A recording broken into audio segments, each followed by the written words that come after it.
Hello दोस्तों, कैसे हो आप सब। आई होप सब लोग अच्छे होंगे। तो हम हर बारी एक्सेल के बारे में कुछ ना कुछ सीखते हैं। आज मैं आपके लिए एक नया टॉपिक लेकर आई हूँ, ठीक है, जिससे क्या होगा कि हमारा जो डेटा होता है हम उसको ज़्यादा अच्छे से एनालाइज कर पाएंगे, ठीक है। क्योंकि देखो मोस्टली हमें क्या करना होता है, हमारे पास कोई भी डेटा होता है, हम उसका करते क्या है, बेसिकली एनालाइज करते हैं, उसके बेसिस पे ट्रेंड्स दिखाते हैं, ठीक है, क्या अभी हमारा करंट चल रहा है वो सब दिखाते हैं। बेसिकली एनालाइज करके हमें अपना इनपुट देना होता है, ठीक है, जिसपे हम आगे काम कर सकते हैं। जैसे हमें अपने बॉस को देना है या मैनेजर को देना है, ठीक है। तो सबसे ज़्यादा हेल्प हमें किस पिवट टेबल से मिलती है, ठीक है, डेटा को एनालाइज करने में। क्योंकि पिवट टेबल क्या है कि पिवट टेबल में हम अपना एक काइंड ऑफ टेबल क्रिएट करते हैं, ठीक है, अपने डेटा सेट से, और उसके बेसिस पे फिर उस पर फर्दर एनालिसिस करते हैं। जैसे कि सपोज़ हमें सम निकालना है किसी चीज़ का, या काउंट निकालना है, एवरेज निकालना है, या फिर कुछ और चेक करना है, मीडियन वगैरह चेक करना है, मतलब मल्टीपल चीज़ें हैं, ठीक है, या पर्टिकुलर उस एरिया में क्या हो रहा है, या उस पर्टिकुलर चीज़ में, मतलब जो भी हमारा डेटा सेट है उसके हिसाब से, ठीक है। तो आज मैं आपको सिखाऊंगी पिवट टेबल के बारे में। हम थोड़ा डिटेल में आज पिवट टेबल पढ़ेंगे। मैंने पिवट टेबल का टॉपिक जब मैंने इंसर्ट टैब बताया था तब भी थोड़ा सा कवर किया था, बट वो सिर्फ एक ओवरव्यू था। आज हम थोड़ा डीप में बताएंगे, ठीक है। तो बिना टाइम वेस्ट किए वीडियो स्टार्ट करते हैं। ये मेरे पास एक डेटा सेट है, ठीक है।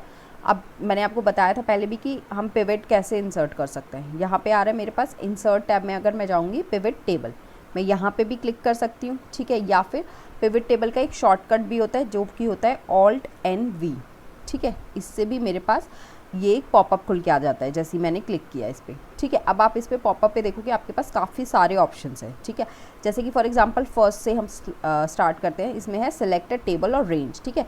रेंज इसने ऑलरेडी दे दी। सपोज़ करो कि मैं इसको हटा देती हूँ, ठीक है। अब मैं खुद से अपनी रेंज देना चाहती हूँ, मुझे इस पूरी टेबल की रेंज देनी है, तो मैंने ये पूरी टेबल सेलेक्ट करी, इसकी रेंज यहाँ पर ऑलरेडी आ गई, ठीक है। तो आप रेंज को अपने हिसाब से भी एडजस्ट कर सकते हो। जैसे मुझे पूरी टेबल का रेंज सपोज़ नहीं देना, ठीक है, मैंने फिर से डिलीट किया, मैंने सिर्फ सेलेक्ट किया Q3 तक, ठीक है, यहाँ तक आ गया Q3 तक। तो आप सपोज़ हम पहले उसके साथ चलते हैं। मैंने इससे नॉर्मल एक पिवट क्रिएट कर दिया, ठीक है, ये क्रिएट हो गया। अब इसमें देखो मेरे पास ब्रांड आ रहा है, Q1 है, Q2 है, Q3 है, Q4 है, ठीक है। सपोज़ करो मैं अपने फिर से डेटा पे गई, सेल्स पे, ठीक है, मैंने फिर से पिवट पे क्लिक किया टेबल पे, ठीक है। अब ये आ गया। अब इसका क्या मतलब है, use an external data source, मतलब इसका मतलब ये है कि सपोज़ जिस शीट पे मैं अभी हूँ, मुझे ये वाली शीट का जो भी डेटा है उस पर पिवट नहीं लगाना। मेरे पास एक्सेल में काफ़ी सारे टैब्स हैं, फॉर एग्जांपल जैसे एक्सीडेंट का टैब है, मुझे इसका पिवट चाहिए, तो मैं क्या करूँगी, use an external data source, बिना मतलब एक्सीडेंट पे जाए, फिर यहाँ पे चूज़ कनेक्शन। मेरे पास जितने भी उस पर्टिकुलर एक्सेल में जितने भी टेबल्स हैं उन सबका आ जाएगा। अभी फ़िलहाल मेरे पास सिर्फ एक ही टेबल है, ये एक्सीडेंट्स वाली, तो इसलिए यही आ रहा है मेरे पास। ओपन पे मैं क्लिक करूँगी, ठीक है, देन क्लिक ओके। तो अब आप देखोगे यहाँ पे पिवट इंसर्ट हो गया, और यहाँ पे जो भी टेबल्स के नेम आ रहे हैं, मतलब जो भी कॉलम्स के नेम आ रहे हैं, वो सब मेरे एक्सीडेंट टेबल में। अब ठीक है, मैंने फिर से Alt+N+V किया। अब देखो नेक्स्ट आपके पास यहाँ पे क्या आ रहा है, न्यू वर्कशीट, ठीक है। यानी कि आप कहाँ चाहते हो, choose where you want the pivot table report to be place, मतलब कि आप अपनी पिवट टेबल को कहाँ पे रखना चाहते हो। जैसे मैंने पहले न्यू वर्कशीट सेलेक्ट की हुई थी, तो उसने क्या किया था, यहाँ पे एक टैब क्रिएट कर दिया था नया, जिसमें पिवट टेबल इंसर्ट करी थी, ठीक है। अब मैं चाहती हूँ कि मेरी जो पिवट टेबल है वो इसी शीट में आ जाए जिसमें मैं काम कर रही हूँ, सेल्स वाली शीट में, ठीक है। तो मैं एग्जिस्टिंग वर्कशीट पर क्लिक करूँगी, और यहाँ पर मुझे इसे लोकेशन देनी होगी। फॉर एग्जाम्पल मैं चाहती हूँ J कॉलम में आ जाए, ठीक है, तो मैं यहाँ पे लिख देती हूँ J2 लिख दिया फॉर एग्जांपल मैंने, ठीक है, ओके मैंने क्लिक किया। अब आप देख रहे हो मेरे पास इसी एग्जिस्टिंग शीट में ही मेरे पास टेबल इंसर्ट हो गई, ठीक है। तो मैं यहीं पे भी अपना काम कर सकती हूँ बजाय दूसरी शीट में जाए। जैसे कभी कभी हमारे पास छोटा डेटा है, जैसे अभी ये छोटा ही डेटा सेट लिया है मैंने, ठीक है, तो मेरे को यहाँ पे सब कुछ विजिबल है ऑलरेडी, सारे कॉलम्स रोज, तो मैं यहाँ पे भी पिवट टेबल अपनी इंसर्ट करके और काम कर सकती हूँ। जब मेरे पास जैसे कभी लार्ज डेटा सेट होता है तो हम एक नई शीट में इंसर्ट कर सकते हैं, ताकि हम सारे कॉलम्स वगैरह अच्छे से देख पाएँ, ठीक है। अब देखो इसमें आप देखोगे यहाँ पे शीट 15 पे अगर मैं आपको दिखाऊँ, यहाँ पे ब्रांड आ रहा है Q1, Q2, Q3, Q4, ठीक है, नॉर्मल एक पिवट टेबल आती है जैसे कि वैसा है। अब सपोज़ करो मैंने फिर से इस पर क्लिक किया। अब आप देख रहे हो यहाँ पे आपको क्या दिख रहा है कि add this data to the data model, ठीक है।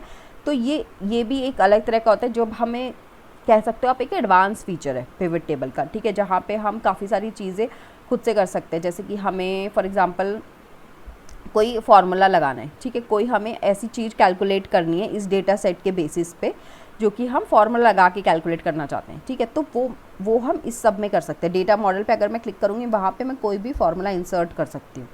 फॉर एग्जांपल जैसे मैंने इस पर क्लिक किया, ठीक है, अब मैं ओके पे क्लिक करूँगी, ये देखो शीट 18।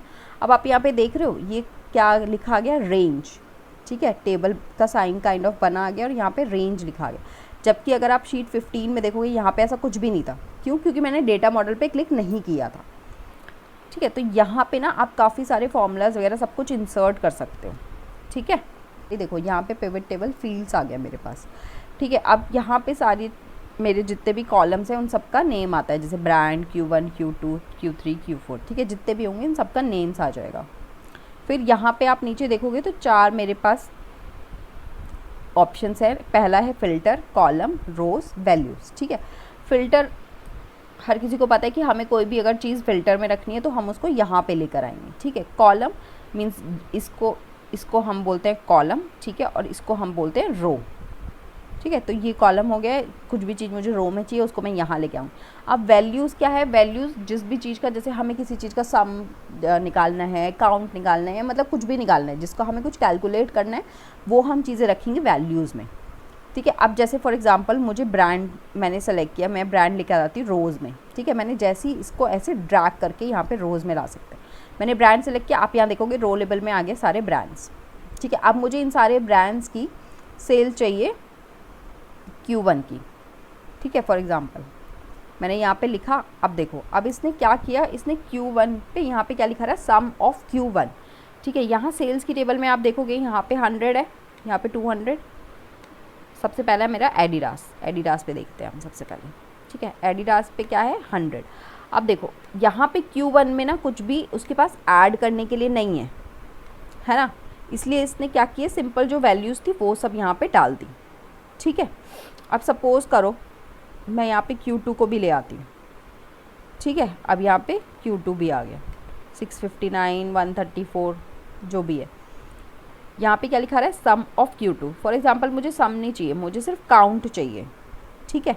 तो मैं क्या करूँगी, ये जहाँ पे सम लिखा रहा है यहाँ पे राइट क्लिक मुझे करना है, सॉरी लेफ़्ट क्लिक मैं करूँगी यहाँ पर, और ये देखो कितने सारे ऑप्शंस आ गए। अब क्या है, move down, move to end, ठीक है। मूव डाउन का मतलब है जैसे मैंने यहाँ पे 2 इंसर्ट किया, सम of Q1 some of Q2। अब मैं चाहती हूँ Q2 ऊपर आए Q1 नीचे आए, तो मैं क्या करूँगी, इसको मूव डाउन कर दूँ, ठीक है। सम ऑफ Q1 नीचे आ गया, ठीक है। अब सपोज़ करूँ अब मुझे ऊपर चाहिए तो मूव अप कर दूँगी, ठीक है। अब जैसे हमारे पास ऐसे मल्टीपल होते हैं तो move to end, move to beginning ऐसे हम कर सकते हैं अकॉर्डिंगली, ठीक है।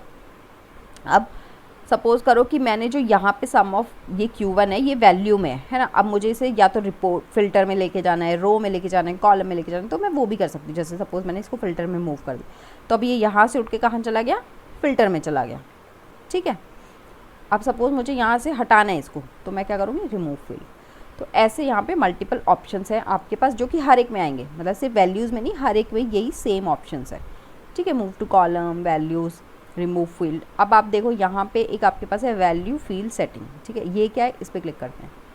इस पर जैसे मैंने क्लिक किया तो यहाँ पे देखो क्या आ रहा है, सम, काउंट, एवरेज, ठीक है। सबसे पहले आ रहा है कस्टम का नेम, जो भी हमारे कॉलम का नेम होगा वो आ रहा है। सपोज़ करो मैं यहाँ पे लिख देती हूँ इसको ओनली सम, ठीक है। जैसे ही मैं एंटर करूँगी ना, ओके करूँगी, देखो यहाँ पे चेंजेस हो गए। पहले सम ऑफ Q2 आ रहा था, अब सम आ रहा है। तो मीन्स टाइटल को चेंज करने के लिए हम यहाँ से चेंज कर सकते हैं उसका नेम कॉलम का, ठीक है। उसके बाद फर्स्ट है समराइज वैल्यू बाय। अब समराइज़ किस चीज़ से करना है, वैल्यू को सम से करना है, काउंट से, एवरेज से, मैक्स से, जो भी हमें चाहिए, ठीक है। मिनिमम है, प्रोडक्ट है, सब कुछ है यहाँ पे। सपोज़ अब मैं सिर्फ यहाँ पे सिर्फ काउंट करती हूँ, पहले मेरा सम था ना, ओके किया मैंने इसको, ये आ गया, ठीक है। अब अगर सपोज़ करो मुझे ये वैल्यू परसेंटेज में चाहिए, ठीक है। परसेंटेज में कैसे चाहिए, जैसे कि इसको हटाते हैं हम, सेल्स पे जाते हैं, ठीक है। Q2 का Q1 के कंपैरिजन में क्या परसेंटेज है, ठीक है। तो ऐसे मुझे परसेंटेज में चाहिए, मतलब टोटल। फॉर एग्जांपल जैसे मैं अगर इसका सम करती हूँ, ठीक है, सम का फॉर्मूला मैंने आपको पहले भी बताया हुआ है सम लिखेंगे और यहाँ पे नंबर्स को सिलेक्ट कर लेंगे, एक एक करके भी सिलेक्ट कर सकते हैं या फिर रेंज भी दे सकते हैं। ठीक है, ये आ गया 950। अब 950 के रिस्पेक्ट में 200 का क्या रेशियो बनता है, क्या यहाँ तक सब कुछ समझ आया? अगर कोई भी आपको डाउट आ रहा हो तो प्लीज़ मुझे कमेंट सेक्शन में बताते रहना। ठीक है, अब जैसे सपोज़ करो मेरे पास ये एक्सीडेंट्स का डेटा है। ठीक है, मैं यहाँ पे पिवट इंसर्ट करती हूँ, पिवट टेबल आ गई। ठीक है, यहाँ पे मैंने रोज़ में सिटीज़ ले ली और काउंट मैंने ले लिया वैल्यूज़ में। ठीक है, अब ये सबका सम आ गया कि कौन सी सिटी में कितने नंबर ऑफ़ एक्सीडेंट्स हुए हैं। ठीक है, अब मुझे क्या चाहिए, देखो यहाँ पे एक्सीडेंट्स में कॉस्ट कैटेगरी है, सब कैटेगरी है, डेट है। ठीक है, अब मुझे चाहिए सब कैटेगरी वाइज। ठीक है, मैं देखना चाहती हूँ कौन सी सब कैटेगरी में, तो सपोज़ करो मैं सब कैटेगरी को कॉलम में ले आती हूँ। ठीक है, अब ये देखो कैसे आ गया ना कि फ्लैशिंग की वजह से कितने हुए, अदर्स की वजह से, पुलिस कंट्रोल, स्टॉप साइन, तो ये कैटेगरी वाइज आ गया। ठीक, अब मैंने यहाँ पे कॉलम में भी इंसर्ट कर दिया है ना। अब मेरे को यहाँ पे मैं फ़िल्टर में चाहती हूँ कि डेट वाइज मैं इसको फ़िल्टर लगाऊँ कि कौन सी डेट को क्या हुआ। ठीक है, तो मैं डेट को क्या करूँगी, फ़िल्टर में ले आऊँ। अब देखो जैसे मैंने फ़िल्टर पे किया यहाँ पे आ गया। अब यहाँ पे ऑल ऑलरेडी सिलेक्टेड है, इसलिए मेरा डेटा कुछ भी चेंज नहीं हुआ। जैसे ही मैंने इस पर क्लिक किया सिलेक्ट मल्टीपल, ऑल की जगह मैंने सिर्फ एक पर्टिकुलर डेट सेलेक्ट कर ली फॉर एग्जांपल। ठीक है, देखो अब इस पर्टिकुलर डेट में सिर्फ और सिर्फ अमृतसर में ही एक्सीडेंट्स हुए हैं, कितने, 373। ठीक है, अब सपोज मैं मल्टीपल डेट सेलेक्ट कर लेती हूँ। ठीक है, जैसे मैंने मल्टीपल सेलेक्ट करी, अब आप देख रहे हो यहाँ पे दुर्गापुर में भी आ गया, औरंगाबाद में भी आ गया, बेंगलुरु में भी आ गया। ठीक है, इन सब में भी डेटा आ गया मल्टीपल डेट्स में। तो ऐसे हम यहाँ पे फ़िल्टर्स लगा सकते हैं। ठीक है, आई होप अब आपको ये चारों चीज़ें समझ आएंगी, फ़िल्टर, कॉलम, रोज़, वैल्यूज़ कैसे करनी है हमें, है ना। अब देखो मेरे को कॉस्ट कैटेगरी भी चाहिए। अब सपोज़ करो मैं कॉस्ट कैटेगरी को यहाँ पे ले आती हूँ। ठीक है, अब आप देख रहे हो यहाँ पे अमृतसर में ये ट्रैफिक कंट्रोल में अदर्स में हुआ। ठीक है, ये ट्रैफिक कंट्रोल सब में ऐड हो गया। ठीक है, अब ये थोड़ा सा अजीब दिख रहा है, तो हम इसको थोड़ा और सही कैसे कर सकते हैं। ठीक है, जैसे कि इसको हटा देते हैं, कॉस्ट कैटेगरी को यहाँ से हटा देते हैं, सब कैटेगरी को हटा देते हैं, सब कैटेगरी को हम लेके आते हैं यहाँ पे। ठीक है, डेट में फ़िलहाल मैं सेलेक्ट ऑल कर लेती हूँ या फिर डेट को हटा ही देते हैं। ठीक है, अभी ये आ गया। ठीक, अब ये देखो आगरा में फ्लैशिंग उसमें कितना हुआ, इसमें कितना हुआ, ये सब कुछ यहाँ पे मेरे पास आ गया। अब मुझे इसे थोड़ा अच्छे व्यू में चाहिए ताकि थोड़ा अच्छे से दिखे। ठीक है, तो मैं क्या करूँगी, यहाँ पे राइट क्लिक करूँगी या फिर आप एनालाइज में जाके भी कर सकते हैं।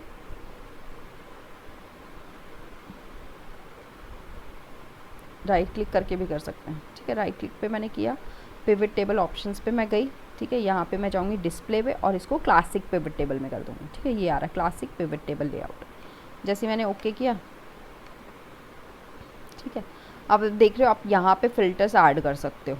ठीक है, और ये इसका फॉर्मेट भी थोड़ा सा चेंज हो गया। ये देखो यहाँ पे जो पहले लिखा आ रहा था वो सब अब सब कैटेगरी यहाँ पे आ गए। अब आप देखो यहाँ पे हर एक में ना टोटल आ रहा है। अब सपोज़ करो मुझे टोटल हटाना है, मुझे नहीं देखना टोटल सबका अलग अलग से, तो मैं क्या कर सकती हूँ, यहाँ पे फिर से राइट क्लिक करूँगी, फील्ड सेटिंग पे जाऊँगी। ठीक है, और यहाँ पे नन पे क्लिक कर दूँगी। नन से क्या होगा ना, ये जो टोटल देखो टोटल आ रहा था ना, अब वो हट गया। ठीक है, तो आगरा में फ्लैशिंग सिग्नल की वजह से 0 हुए, अमृतसर में 373, चंडीगढ़ में, तो यहाँ पे सारी सब कैटेगरीज आ गई। ओके, अब यहाँ पे फ़िल्टर्स अगर आपको ऐड करना है तो यहाँ की जगह आप सीधा इसको डेट को यहाँ पे ऐसे ड्रैग कर सकते हो। ठीक है, फिर यहाँ से सेलेक्ट कर सकते हो। सपोज़ मैंने इसको भी सिलेक्ट कर लिया, तो इस तरह से डेटा चेंज हो गया। ठीक है, अभी तक समझ आया आपको सारा। अब देखो अब हम इसमें एक और चीज़ कर सकते हैं, जैसे कि मैं यहाँ पे आई। ठीक है, मुझे क्या चाहिए, मेरे को जितने भी ये Q1, Q2, Q3, Q4 है, इन सब का सम चाहिए नाइकी का। ठीक है, मैं कैसे निकालूंगी, तो उसके लिए हमारे पास एक ऑप्शन होता है। अगर आप यहाँ पे एनालाइज में जाएंगे, ठीक है, तो यहाँ पे मेरे पास है फील्ड आइटम सेट। मैं यहाँ पे क्लिक करूँगी, कैलकुलेटेड फील्ड पे क्लिक करूँगी। ठीक है, तो हम यहाँ पे ऐसे ऐड कर सकते हैं फॉर्मूला। अब मैं इस फील्ड का नाम देती हूँ फॉर एग्जांपल ग्रैंड टोटल। ठीक है, यहाँ पे फॉर्मूला लगाऊंगी, मैं इसको हटाऊंगी। अब मुझे किस किस का चाहिए, Q1, Q2, Q3, Q4, जितने भी मेरे कॉलम्स हैं सब यहाँ पे आ जाएं। मैंने पहले इंसर्ट किया, फिर उसके बाद प्लस का साइन, देन फिर से Q2 इंसर्ट किया, फिर दोबारा से प्लस का साइन क्योंकि मुझे इन सब का सम चाहिए, ठीक है, इंसर्ट किया, then again plus and then insert field, और उसके बाद मैं क्या करूँगी, ऐड एंड देन ओके। ठीक है, अब आप देख रहे हो ये क्या आ गया, सम आ गया मेरे पास, और ये सेम चीज़ यहाँ पे भी ऐड हो गई। अब ये परसेंटेज में आ रहा है, मुझे परसेंटेज नहीं चाहिए, तो मैं क्या करूँगी, यहाँ पे जाके शो वैल्यूज़, इसको क्या करेंगे हम, नो कैलकुलेशन, ठीक है ना, नो कैलकुलेशन पे क्लिक किया, ओके किया,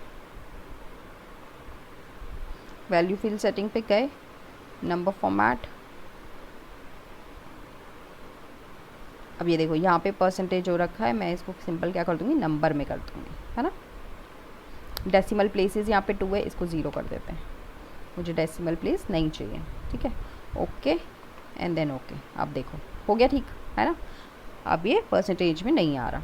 तो ऐसे हम कैलकुलेटेड फील्ड भी कैलकुलेट कर सकते हैं। अभी ये तो मैंने आपको सिंपल सम का दिखाया, हम यहाँ पे काफ़ी सारे फॉर्मूलाज भी लगा सकते हैं, जिससे जो कि हमें हेल्प करता है कि हम मतलब हमारे पास जो डेटा सेट है, सपोज़ उसमें हमारे पास इतनी कैलकुलेशन नहीं है, लेकिन हम पिवट में वो सारी कैलकुलेशन कर सकते हैं according to our data set, जो भी हमें रिक्वायरमेंट है उसके हिसाब से हम यहाँ पे ऐड करके और वो सब चीज़ें दिखा सकते हैं। आज के लिए इतना ही दोस्तों, आई होप मेरी वीडियो आपको पसंद आई होगी। अगर आपको मेरी वीडियो पसंद आई तो प्लीज़ लाइक करें, शेयर करें, कमेंट करें, और अगर आप मेरे चैनल पर नए हैं तो प्लीज़ सब्सक्राइब करें।